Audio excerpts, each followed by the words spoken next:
The knock at midnight. It was cold and raining hard that night. The small house stood alone at the edge of the colony town.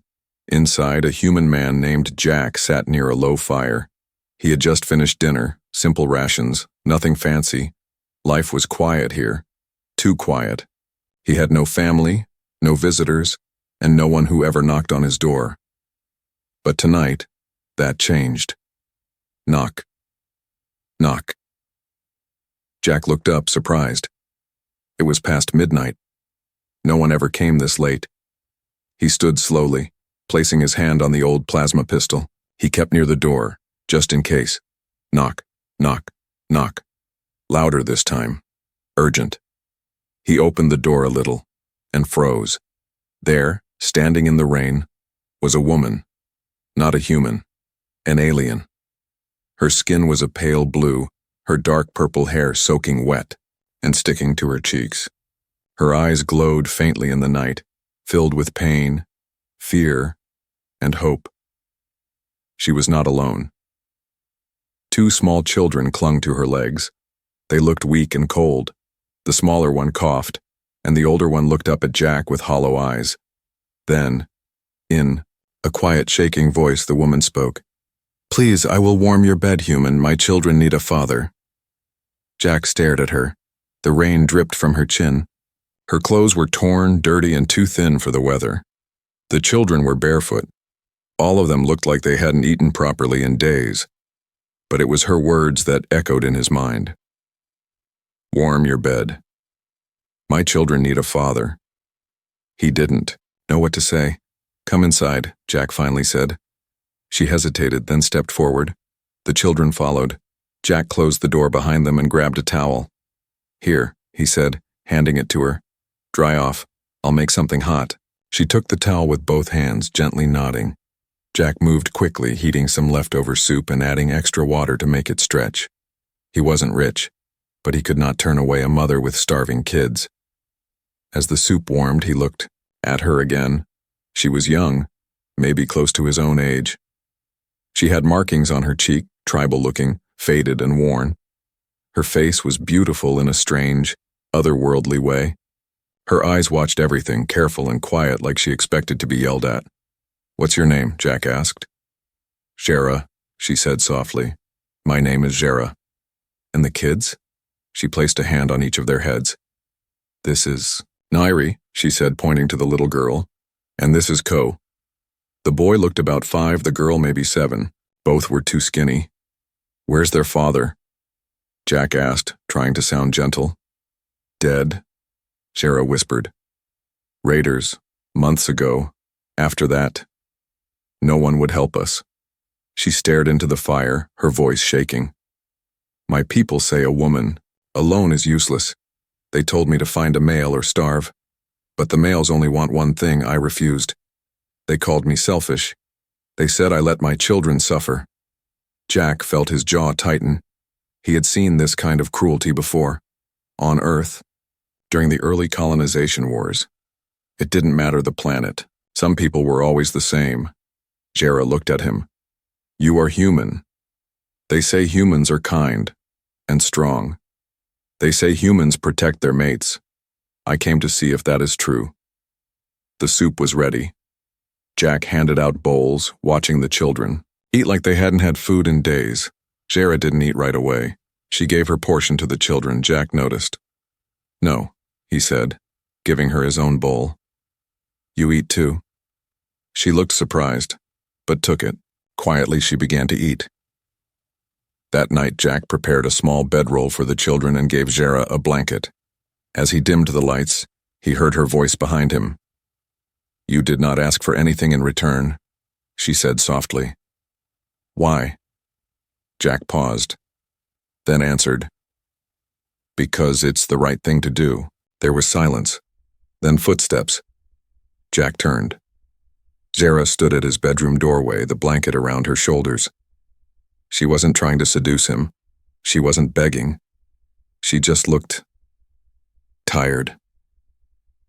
"If I stay here," she said, "I will not take your kindness for free. I will warm your bed if that is what you want. I have nothing else to offer. Jack looked into her eyes. "You don't owe me anything," he said quietly. "Just rest. We'll figure this out tomorrow." She blinked, stunned. Then she turned and walked away. Jack lay in bed that night, staring at the ceiling, wondering why his heart was beating so fast. Something had changed, and it all started with a knock at midnight. Jack didn't sleep much that night. Every time he closed his eyes, he saw Zara's face, wet from rain, tired and full of silent pain. Her voice still echoed in his head. "I will warm your bed, human. My children need a father." It wasn't just the words. It was the way she said them, as if she had spoken them before, as if she had been turned away again and again, but still kept trying because she had no choice. At dawn, Jack stepped into the living room. Zara was already awake. She was sitting near the fire with her eyes half closed, gently humming to her children, one in each arm. The sound was soft, alien, but beautiful. She looked up as Jack entered. "You did not sleep," she said. Jack nodded. "You either." They shared a quiet moment. Then he asked, "Why me?" Zara looked at her children. Then with a slow breath, she spoke. "They told me humans were different, that your kind does not throw away your weak, that your men don't take what isn't given." She paused. "I watched you, for days. You fed the orphan boy outside the supply depot. You fixed the power line when no one else would. You gave food to the stray animal with the missing leg. I saw all of it." Jack was stunned. "You were watching me?" Zara looked down. "I needed to be sure." She stood up, carefully placing the children on the floor. They were still asleep, safe and warm. Then she pulled something out of her tattered cloak, a silver disc, cracked and blinking. Jack recognized it. It was an old memory recorder used in the war. Zara placed it in his hand. "Play it," she said. Jack placed the disc in his reader. A projection appeared, flashes of a burning village, screams, Zara running with her children through flames, a monstrous creature dragging away a man, her mate, and behind her the voices of her people. She's cursed. A widow brings hunger. Give her children to the strong. She has no right to keep them. The video ended. Jack stared at Zara in silence. "How long have you been on the run?" "3 moons, she replied. "We begged, we hid, but in every place, the same answer. No mail, no help." Jack was angry, not at her, at the world. "I'm sorry," he said, his voice low. Zara sat again, wrapping the blanket around her shoulders. "I'm not asking for pity," she said. "I'm asking for a chance." Jack looked at the children again. Ko, the younger one, had a scar on his hand, badly healed. Neri's ribs showed through her thin shirt. These were not just hungry children. They were survivors. And Zara had protected them alone. Jack made tea and handed her a warm cup. "You don't have to warm my bed," he said. She looked at him with wide eyes. "I know," he added. "But if you want to stay here, I won't stop you. Not for 1 night, not for 100. Zara lowered her head. "No one has said that to me before," she whispered. A soft noise broke the silence. Ko was awake. He crawled toward Jack and sat next to him, staring up with big, curious eyes. Jack smiled and ruffled his hair. "I'll make breakfast," he said. Zara watched him stand, her expression unreadable, but her eyes, they had a new light in them. Not fear, not desperation. Hope. Later that day, Jack walked into town to gather food and supplies. He bought extra clothes, medicine, and food, not just for today, but for the week. People stared. A few whispered. But no one dared speak to him directly. He was the human loner. The one who didn't talk much. The one who had a history. Most avoided him. But today, they noticed he wasn't alone anymore. Back at the house, Zara cleaned the floor. She folded blankets. She even patched Jack's old work jacket. She didn't ask permission. She simply made herself useful. When he returned, Jack handed her a warm coat. "For you," he said. Jera touched the fabric with trembling hands. Thank you, Jack." He paused. "You know my name?" "I listened," she said, smiling a little. "When others talked, I remember everything." That night they sat near the fire again. The children were asleep, full and warm. Jera leaned her head on Jack's shoulder. She whispered, "My people threw me away." Jack looked at her. "Well, lucky for you. I'm not your people." Jera didn't say anything more, but Jack noticed. Her hand slowly reached for his under the blanket. She didn't ask for anything, she just held it. And in that moment, Jack knew. This wasn't just kindness anymore. Something real was beginning. That night, the rain returned, harder than before. Thunder cracked through the sky like a warning. Jack stood at the window, watching the storm. His home, small and quiet, now felt different. Behind him, Jera and her children were curled up by the fire, wrapped in thick blankets. The little girl, Nairi, had finally smiled today. Just once. But it was a moment Jack wouldn't forget. The boy, Ko, was already snoring softly. Jera's eyes, however, were open, watching him. When Jack turned, she spoke. "Storms are seen as omens on my world." Jack raised a brow. "Good or bad?" Jera's lips curled slightly. "Depends on whether you're inside or outside." Jack chuckled quietly, but he could feel her meaning. She had spent many nights outside, in fear, in hunger, with no protection. Tonight was different. He dimmed the lights, leaving only the fireplace glow. "You should sleep," he said. Jera stood slowly and walked over to him.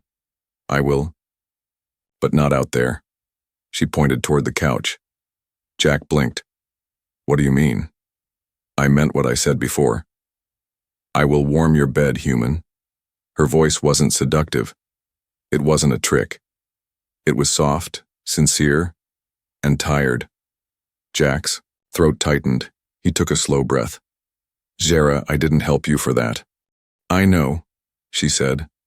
"That's why I'm offering it." A pause.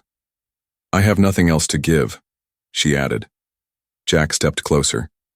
"You've already given something, Xera. You gave me a reason to care again." Her eyes widened. She didn't expect those words. Jack turned, walking to his room. "If you want to stay with me, you can, but not because I expect anything from you." He left the door open. A few moments passed, then he heard her footsteps, light and careful. She entered the room, holding her blanket close. She didn't undress. She didn't try to touch him.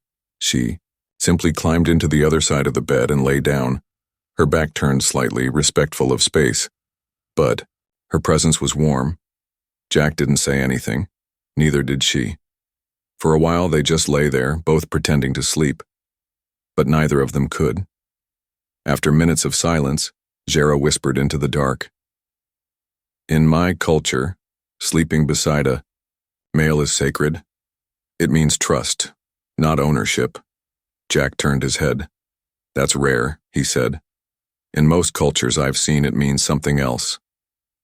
"Many males forced me to choose between safety and dignity," she said quietly.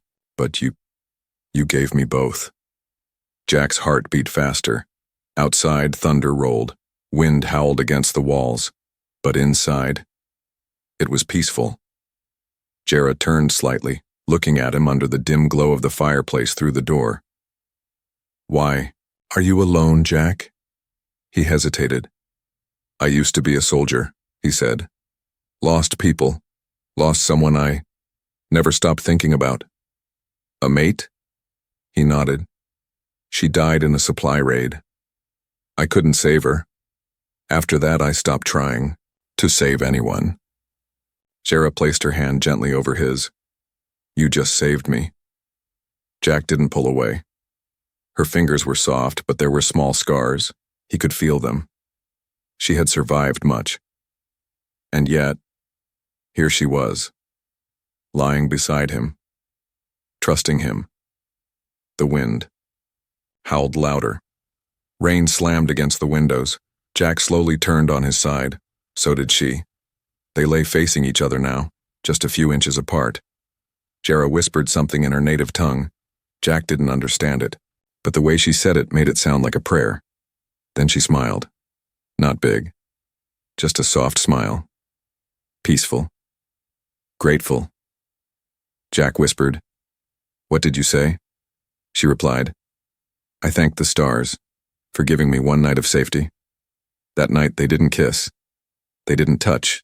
They just slept. Together. And for the first time in years, Jack didn't dream of war or fire or loss. He dreamed of a quiet home, with little feet running on the floor.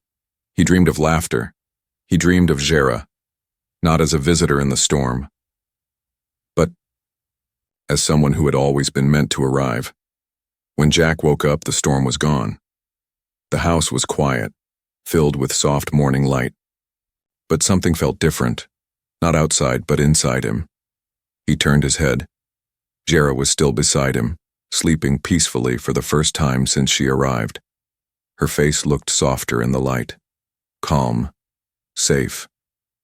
He didn't want to wake her, so he got up quietly and stepped into the other room. The two children were already awake. Nairi was feeding Ko some bread. It was a small, sweet moment. Jack smiled. He hadn't expected his home to feel full again. He dressed, grabbed his coat, and walked to the door. "I'll be back soon," he said. "Need to pick up a few things from town." The colony market was busy as always. Traders yelling, hover carts buzzing, and the smell of cooked meat in the air. Jack moved through the crowd quietly, picking out food, medicine, and a few small toys, but he could feel it, eyes watching him, whispers. Alien tongues moved fast. That's him. He took the widow in. She offered her bed. He accepted. Jack's jaw tightened. Then a voice behind him, louder than the rest. Human. Jack turned. An alien merchant stood there with folded arms, a cruel smile on his face. "Is it true?" he asked. "Did you claim the widow as your mate?" Jack stared at him. He didn't answer. Another voice chimed in, this time from a large alien male with tribal tattoos covering his chest. "She was promised to me. Before her mate died, we had a deal." The crowd began to gather. Jack stepped forward. "She came to me on her own," he said. "And I didn't claim her. I helped her." "Then you're a fool," the tattooed male growled. "You protect what doesn't belong to you." Jack stepped even closer. "I protect those who need it.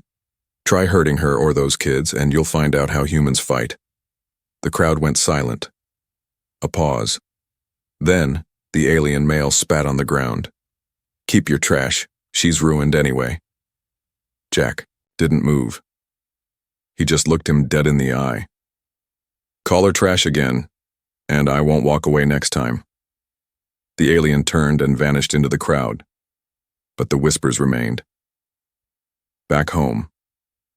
When Jack returned, Jera was sweeping the front steps. She looked up, but the smile faded when she saw his face. "What happened?" she asked. "Your village knows," he said. Jera looked down.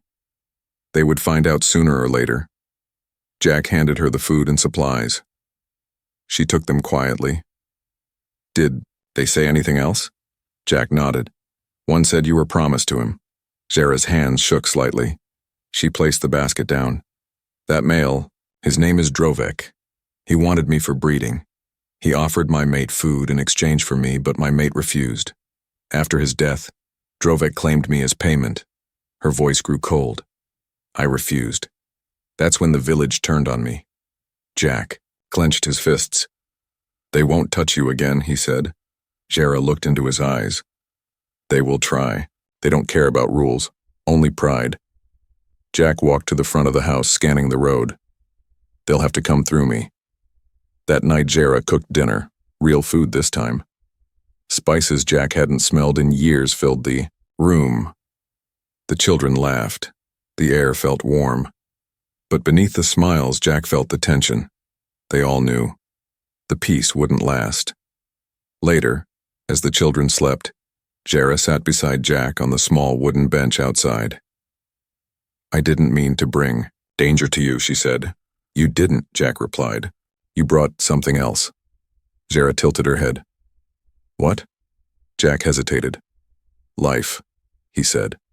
"You brought life back into this empty place." Jera looked away, silent. Then she said, "The village won't stop. Not unless I am truly claimed." Jack turned toward her. "What do you mean?" Jera swallowed hard. "In our law, a male can only challenge another if the female is unclaimed. If you claim me fully, no one can challenge without risking exile." Jack was quiet for a long time. He had once lost someone he loved. He had closed his heart. But now, here was Jera, offering not just her trust, but her entire life. And two little souls that called her Mama. Jack reached for her hand, then let them whisper. The next morning, Jack heard shouting from down the road. He opened the front door slowly. Jera stood behind him, holding Ko in her arms. Neri clung to her leg, shaking. A group of aliens had gathered outside, at least 10 of them. And at the 8th center was him, Drovek, tall, heavy-built, covered in ritual tattoos. His sharp fangs showed as he grinned. "Human," he roared. "Come out." Jack stepped forward, calm but firm. "I'm already here." Drovek looked him over like he was inspecting a weak animal. "So, this is the male you chose, Jera?" he shouted. "He is small, soft. No scars on his chest, no kill marks, a coward dressed in skin." Jera stepped out beside Jack. "I chose him," she said clearly. "And you have no right to speak for me." The crowd gasped. Drovek growled. "Then let him prove himself in the ritual of flesh." Jera froze. Jack glanced at her. "What is that?" Her voice shook. "A challenge. A fight. If you lose, he takes me. And the children." Jack stared at Drovek. "You want to fight?" he said, stepping forward. "Fine, you've got one." The ritual circle. They gathered in the old combat ring just outside the village wall. Dirt, stone, no rules. Jera stood at the edge with the children, her hands tightly gripping Neri's shoulders. "You don't have to do this," she said. Jack rolled his sleeves up. "I'm not doing this for pride. I'm doing this because no one threatens a child in front of me and walks away." Drovek removed his armor, showing thick scars and jagged muscles. He raised his fists and roared, his people cheering behind him. Jack looked calm. But inside, he remembered everything. He wasn't just a loner. He was a trained Earth soldier, part of the planetary peacekeepers during the Varnak Wars. He had survived worse, but it wasn't about survival now. This was about Jera, about Ko, and Neri, about proving that a human heart could be fiercer than alien fists. "The fight begins," Drovek charged like a bull. Jack sidestepped, light on his feet. He didn't match the alien's power. He used speed and precision. The first punch from Drovek missed by inches. Jack countered with a sharp jab to the side of the alien's throat. Drovek stumbled, surprised. He hadn't expected resistance. "The Kai," crowd gasped. Jack moved fast, landing quick strikes on Drovek's ribs, shoulder, knee. The alien swung wildly, catching Jack once on the side, hard. Jack grunted and fell to one knee. Jera screamed, but Jack got back up, blood in his mouth, eyes locked. "I'm not done," he growled. He remembered the training from Earth. Never. Fight angry. Fight focused. Turning the tide, Jack lured Drovek into a trap, backing toward the stone pillar in the ring. When Drovek lunged again, Jack ducked and let the alien slam headfirst into the pillar. A loud crack. Drovek fell to his knees, dazed. Jack walked forward, slow and steady, breathing hard. He looked at Jera, then at the children. "This is for them." And with one last blow to Drovek's chest, Jack dropped the alien to the ground. Silence. Not a single cheer. Just shock. Drovek coughed, trying to rise. But his body wouldn't move. Jera walked into the ring. She knelt beside Jack and placed her hand on his chest, right over his heart. In her culture, that was the sign of claiming. "I choose him," she said to the watching crowd, "and I will choose him again every day." Jack looked down at Drovek.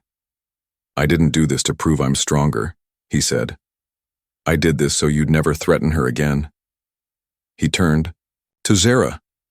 "I'm not just a protector anymore," he said. "I'm your mate." The aftermath as they walked back to the house, the villagers parted in silence. No one stopped them. No one dared. Ko held Jack's hand tightly. Nairi walked beside, Jara smiling for the first time. There was no fear in their eyes. Inside the house, Jack sank into a chair, tired but smiling. Jara knelt beside him, wiping the blood from his face gently. "You were willing to die for us," she whispered. Jack met her eyes. "I wasn't willing to lose you," he said. Jara leaned in. She kissed him, not out of duty, not for safety, but out of love. And in that quiet moment, Jack realized something. He hadn't just won a fight. He had finally found something worth fighting for. The night after the fight was silent. Not because of fear, but because of respect. No one in the alien village dared speak against the human now. Jack had faced Drovek and won, not with size, but with heart. And the aliens had seen it. Jara, too, was different. She walked through the village with her head high again, for the first time in many moons. She was not invisible. She was chosen. And tonight, she would choose back. The fire ceremony. Jara returned to Jack's house early in the evening, carrying a bundle of dried herbs, crystals, and black stones. Jack was sharpening a tool outside. She stepped in front of him. "It is time," she said softly. Jack wiped his hands. "Time for what?" Jara gave a small smile. "The bonding fire." Jack looked puzzled. Jara explained. "In my culture, when a female chooses a mate, not just for protection but for the soul, she builds a fire at night. If the male stays beside her until dawn, the bond is sealed. Forever." Jack stood silent for a moment, then asked, "What happens if he leaves before dawn?" Jara's smile faded. "Then she is alone. Again." Jack looked into her eyes. The same eyes that once begged at his door were now filled with quiet strength. He nodded. "Then let's build a fire." Under the stars, they built the fire outside, behind Jack's home near the edge of the woods. The children were asleep inside. Jara arranged the stones in a perfect circle. Jack gathered the wood. When the flames rose, Jara began to hum softly, an alien melody. She added herbs to the fire, which released a sweet, earthy smoke that danced into the stars. They sat together in silence for a while. Then Jara spoke. "When I was a girl, I dreamed of bonding with a warrior, someone strong, with scars and battle trophies, someone my people would honor." She looked down at the flames. "But when I lost everything, I stopped dreaming. Until I met you." Jack reached out and gently took her hand. "I'm not perfect," he said. "I've failed people before. I carry my own ghosts." Jara looked up at him. "Then maybe that's why we understand each other. We both lost everything. And now, we build something new." The bonding begins. Jara stood and removed the long scarf from her shoulders. Beneath it was a small glowing pendant. She unclipped it and held it out. "This is the last thing my mate gave me before he died," she said. "It has always protected me." Jack looked at it surprised. "Then why give it away?" Jara stepped closer. "Because I no longer need protection. Not when I have you." She placed the pendant around his neck. Then she sat beside him, closer. Now, no more space between them. No more walls. Speaking without words. They didn't need to talk. They just sat by the fire, holding hands, their shoulders touching. Sometimes silence says everything. Jara leaned her head against Jack's arm. He gently brushed her hair back. She whispered, "Do you regret helping me?" Jack shook his head. "No, helping you saved me too." The fire crackled. The stars blinked above them. The air was cold, but they were warm. together. Until dawn hours passed, the sky began to change, from black to dark blue, then soft purple. The first light of morning touched the clouds. Jera opened her eyes slowly. Jack was still there, still holding her hand, still watching the fire. She smiled. "You stayed." Jack turned to her, smiling too. "I'm not going anywhere." She reached up and touched his face gently. "Then it is done," she said. "You are mine." "And you're mine," Jack replied. They kissed, slow, soft, and real. No fear, no debt, just love. Inside the house. Later that morning, the children ran out and saw the black stones around the fire. Nairi gasped. "Did you do the bonding, Mama?" she asked. Jera nodded. "Yes, little moon." He stayed. Ko looked up at Jack. "Does that mean you're our daddy now?" Jack bent down and smiled. "If you'll have me," he said. Ko didn't answer. He just hugged Jack's leg. Tight. But peace wouldn't last long. Far beyond the woods, eyes were watching. And a new danger was coming. 3 days after the bonding, the sky turned red. Jack was fixing a fence behind the house when he noticed it. Smoke rising beyond the trees, dark and fast. Jera stepped outside, a basket in hand, and froze. "That's not a cooking fire," Jack said grimly. Jera's face grew pale. "They're back," she whispered. "The raiders." Jack didn't ask who. He didn't need to. These were the same raiders who killed her husband. The same ones who destroyed her village, and now they were here again. The warning comes too late. A young alien boy from the village ran up the path, out of breath and terrified. "They're coming," he shouted. "The raiders. They've got tanks and sky rippers." Jera grabbed the children and held them close. Jack turned to the boy. "How long?" "Minutes." Jera's voice cracked. "We can't run, not with the children. Not far enough." Jack's jaw tightened. He looked around. His home, his family, his promise. He had said, "I'm not going anywhere." He meant it. Preparing for war, Jack rushed into the storage shed behind the house. His old soldier gear was still there, dusty, scratched, but still working. He suited up in silence.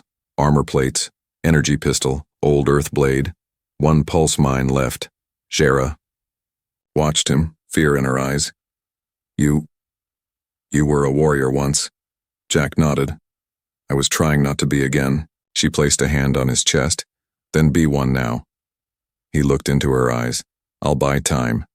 You take the kids, get to the old river cave. I'll find you." Jera shook her head. "No, I won't leave you." "Nairi, Ko," Jack said. "They need you. Please." Jera's eyes burned with tears, but she nodded. One kiss, one last hug. Then she was gone, vanishing into the trees with the children. Jack stood alone at the edge of the village and waited. The raiders arrive. They came like a wave. Scrap metal trucks, spiked hoverbikes, one massive war beast dragging a cannon. Jack stepped into the path with a calm expression. The lead raider pointed. "A human, alone?" Jack raised the energy pistol. "I only need one shot." The cannon aimed. Boom. Jack dove sideways. The path exploded. Dust flew. He rolled behind a boulder and fired, hitting the driver of the lead bike. It crashed and burst into flames. Theo. Raiders spread out, laughing, shouting. But Jack didn't run. He used the trees, the land, the traps he set in minutes with wire and oil. Boom. A mine went off, sending metal and dirt flying. He fought like a ghost. One moment here, the next gone. But there were too many. They pushed him back, closer to the cave. He was bleeding now. Tired, but still standing. The final stand-at. The cave entrance. Jera stood holding a sharp bone blade. Nairi behind her, Ko hiding under her cloak. Jera. "No," Jack yelled. "Take the kids deeper." She shook her head. "I said I won't leave you." The lead raider limped forward, half-burned, laughing. "You're protecting a widow with trash children?" he spat. Jack raised his blade. "She's not trash. She's my mate." "And they're my kids," he added. The raider lunged. Jack met him in the center of the clearing, steel against bone, blood against stone. Jera screamed. Ko cried. Jack pushed past the pain. His blade cut deep, one last strike across the raider's throat, and it was done. After the smoke, it was quiet again. Too quiet. Jack fell to his knees. Jera rushed to him. "Don't close your eyes," she cried. He smiled weakly. "I told you, I'm not going anywhere." She held him tight, pressing her head to his chest. His heartbeat was slow, but still there. Neri touched his hand. "You're my daddy," she said softly. You came back 1 month later. The story of the human who defended the widow spread fast. The village that once whispered behind Jera's back now honored her. Jack was no longer the strange human outsider. He was called Karotal, heart of flame in their language. He had not only saved Xera, he had saved their pride, their people, a new beginning. The house became a home. Children from nearby villages came to learn from Jack how to farm, how to defend, how to be kind. Xera taught them songs and healing. Together, they built something stronger than fire or war. Family, a future. And every night as the stars rose, Xera would sit beside Jack on that same old bench and whisper, "You didn't just change my life. You changed my world."